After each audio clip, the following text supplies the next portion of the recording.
दौर से बहुत आगे निकल चुका है, लेकिन अभी भी ये 90 वाली मानसिकता में। आज लेफ्ट का क्या हाल है, कोई नाम लेवा नहीं है, केरल छोड़कर कहीं पूरे देश में नहीं है। आज ये जो जातिवादी पार्टियां हैं, इनकी क्या स्थिति है, एक दो जातियों में केवल ये लोग सिमट गए हैं। और फिर देखिए, जो सबसे बड़ी बात है कि राज्यों में लोग एक पार्टी को वोट करते हैं और केंद्र में दूसरी पार्टी को वोट करते हैं।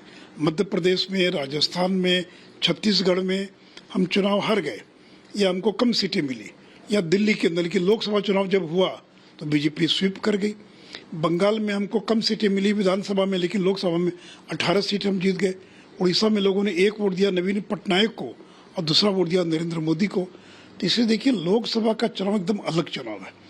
इसलिए लोकसभा में जो लोग वोट करते हैं वो कोई आवश्यक नहीं कि विधानसभा में भी उसी पार्टी को वोट करे, और जो विधानसभा में अगर क्षेत्रीय दलों को वोट करते हैं तो कोई आवश्यक नहीं कि वो लोकसभा के चुनाव में दूसरे पार्टी को वोट करे। लेकिन नीतीश कुमार बार बार यह कह रहे हैं, कल भी उन्होंने दोहराया कि देखिए, हम कोई प्रधानमंत्री के न उम्मीदवार है, न प्रधानमंत्री बनने की इच्छा है। लगातार चूंकि आप लोग आरोप लगा रहे थे कि प्रधानमंत्री बनना चाहते हैं, वो कह रहे हैं कि हमारी कोई इच्छा नहीं, हम तो विपक्ष को इकट्ठा करने के लिए आए हैं। देखिए, मन में तो लड्डू फूट रहा है, नारे लगवा रहे हैं, होर्डिंग लगवा रहे हैं, लेकिन अब बैकफुट पर आ गए।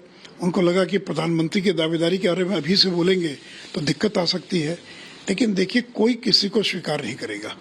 क्या राहुल गांधी को अरविंद केजरीवाल स्वीकार करेंगे? क्या ममता बनर्जी उनको स्वीकार करेंगे?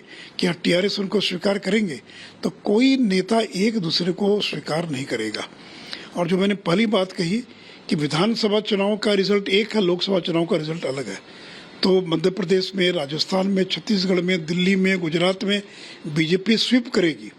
यहाँ तक कि आसाम और नॉर्थ ईस्ट में जहाँ बीजेपी के बहुत कम, और आसाम के अंदर बीजेपी कितनी ताकतवर हो गई है कि अधिकांश राज्यों में हमारी सरकार है। तो ये 2014 वाली बीजेपी नहीं है, ये 2024 वाली बीजेपी है।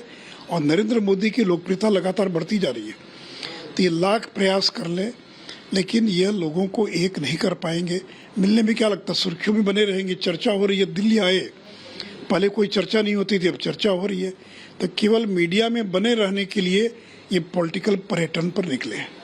लेकिन केसीआर भी वादा किए हैं कि देखिए, फ्री पावर देंगे हम फार्मर्स को एक क्रॉस कंट्री, और बीजेपी मुक्त भारत बनाएंगे 2024 में। नहीं, देखिए, केसीआर जो बात बोल रहे हैं वो अपने राज्य में तो अपनी गद्दी बचाएं। हैदराबाद नगर निगम के चुनाव में 99 से 58 पर पहुंच गए और बीजेपी 4 से 48 पर पहुंच गई। दो बाई इलेक्शन हार गए, यहाँ तक कि उनकी बेटी कविता लोकसभा का चुनाव हार गई।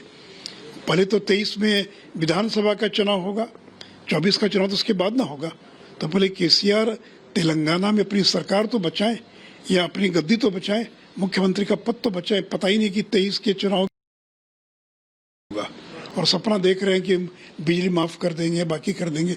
देखिए, इनको तो सत्ता में आना नहीं है, तो चांद पर जाने का भी वायदा कर सकते हैं, लोगों को चांद पर ले जाएंगे। तो वायदा करने में क्या लगता है? तो लोग देखते कौन लोग क्रेडिबल है, कौन देश को बेहतर तरीके से, जिन्होंने चलाया है या देश को बेहतर तरीके से चला सकते हैं।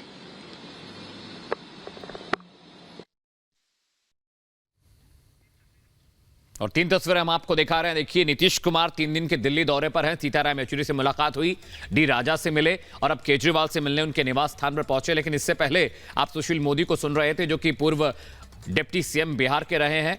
अब देखिए